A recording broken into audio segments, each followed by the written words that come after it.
আমার আব্বা যে শনিবারে রাত্রে মারা যায়, তার আগের শনিবারে আমাদের ভাই ভাই ডেকে কিছু উপদেশমূলক কথা বল। ওই বক্তব্যটা এরকম, বয়স তো হয়েছে 86 বছর বয়স চলছে,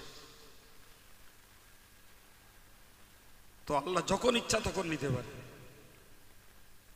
তো কিছু কথাবার্তা বললো, শেষ কথা হলো এরকম একটা নোটবুক আছে, ও লোকের কাছে থাকতো, আমরা কেউ জানতাম না। আমারে বললে ওতে কি লেখা আছে দেখো, তবে খবরদার কোন অবস্থাতেই আমাকে যেন হসপিটালে না নিয়ে যাও, যত অবস্থায় খারাপ হোক। ভাই ভাই সবাই আলেম হাফেজ, যত অবস্থায় খারাপ হোক সূরা ফাতিহা পড়ে ফুদবা, কঠিন পরিস্থিতি দেখলে সূরা ইয়াসিন, হসপিটালে যেন না যাওয়া। তা আমি একটুখানি বললাম যে একেবারে সামনাসামনি কোনো কষ্ট কি কোনো অস্বস্তি দেখলে বসে থাকা যায়? তা আমরা বললে তোমরা কি মনে করছো যে ডাক্তার বাড়ি দিলে আমার হায়াত বেড়ে যাবে? হ্যাঁ, না তা বাড়বে না, ওরা তা বলে আবার কি শিখছে? ভাই সারা জীবন লোকটা অতি সাদাসিধা নিরীহ খেটে খাওয়া কাজের ভিতর দিয়ে এই বিরাট সংগঠনের ভিত্তি দিয়ে এই যত মাদ্রাসা চলছে, এই হালের একটা দুটো ছাড়া প্রত্যেকটা মাদ্রাসায় ও লোকের উপস্থিতি এবং উদ্বোধনী দোয়া রয়েছে। রাত 12টার সময় তাহাজ্জুদ পড়ে কোরআন শরীফ পড়ে শুয়েছে, রাত 2:45-এ মারা যাচ্ছে। এক ওয়াক্ত নামাজ কাজাওনি আর কোরআন শরীফ পড়াও বন্ধ নি। সেই নোটটা খুললাম, খুলে দেখলাম তাতে লেখা রয়েছে 362 খতম নিজে পড়েছে, ওইটা মরার পরে সবরেশনি করতে বলেছে। কি বুঝলি ভাই? তো আমার ওই কথাটা মনে হয় যে আমারই 10-20 লাখ টাকা খরচা করব তা না পারলেও আব্বা বলে বল 2-10 হাজার টাকা তো খরচা করলেও আল্লাহ করার তৌফিক দিয়েছে, কিন্তু লোকের কড়া নির্দেশ যত যাই হোক আমাকে যেন হসপিটালে না নিয়ে যাও। তা আমি ছিলাম জামিয়া,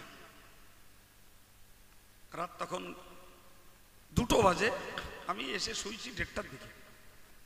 আমার ছেলেটা যে দরজা ধাক্কা মারছে, দরজা খুলি, কান্নার কি ব্যাপার, দাদুর অবস্থা খুব খারাপ। গেলাম, বাড়ি পৌঁছালাম, বাড়ি গাড়ি রেডি, হসপিটালে নিয়ে যাবে, গাড়ি রেডি করে রেখে দিয়েছে, শুধু আমার অপেক্ষা। আমি গিয়ে পৌঁছেছি 2:25, সামনে গেলাম, সূরা ইয়াসিন পড়লাম, আর এক ভাই কলেমা পড়লো, সব ভাই কটা কাছাকাছি, সব ভাই, আমি মাতিন সাহেব সেজ ভাই সব ভাই, ওই কমিউনিটি 2:45-এ মারা গেল। এরা সব ডাক্তার, আমি বললাম না মোটেই না, বাড়ির থেকে বার করবো। তো আমার বলার উদ্দেশ্য, যেটা আমি আলোচনা করতে করতে এই জায়গাটায় এসেছি ভাই, সেটি হলো আমরা যারা বয়স্ক হয়েছি, তার মানে পড়ার সময় আমাদের একদিন যখন আল্লাহ ফেলিনি মানে আর তো রাখবে না, এটাই বলার উদ্দেশ্য।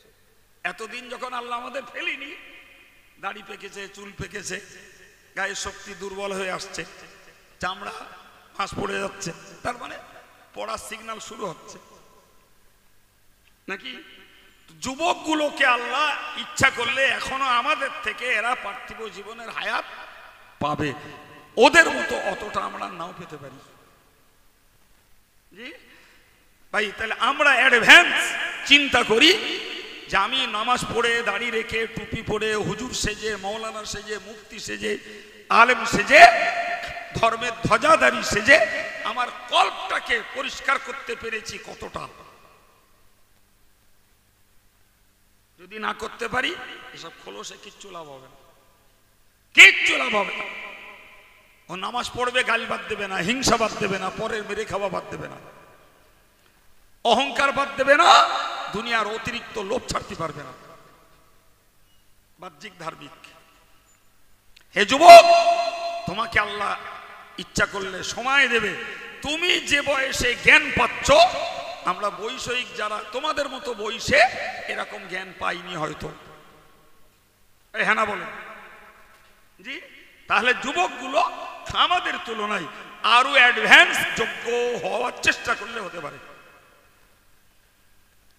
আর এটাই ইসলামের মৌলিকত্ব, এটাই ইসলামের মূল ডিউটি।